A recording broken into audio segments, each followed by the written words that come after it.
Anda kembali menyaksikan Kawan Info pemirsa. Komisi Pemilihan Umum Kabupaten Minut pada Selasa 27 Februari 2024 memulai rapat pleno tingkat kabupaten.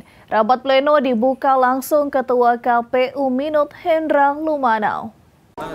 Bertempat di salah satu hotel berbintang di Minahasa Utara, Komisi Pemilihan Umum KPU menggelar rapat pleno terbuka. Rekapitulasi hasil penghitungan perolehan suara di tingkat Kabupaten Minahasa Utara dalam pemilihan umum tahun 2024. Rapat pleno terbuka berlangsung sejak tanggal 27 hingga 29 Februari 2024. Pleno tersebut juga dihadiri langsung oleh Forkopimda Kabupaten Minut serta Kota Manado. KPU juga mengakui pleno kabupaten akan berlangsung selama 3 hari.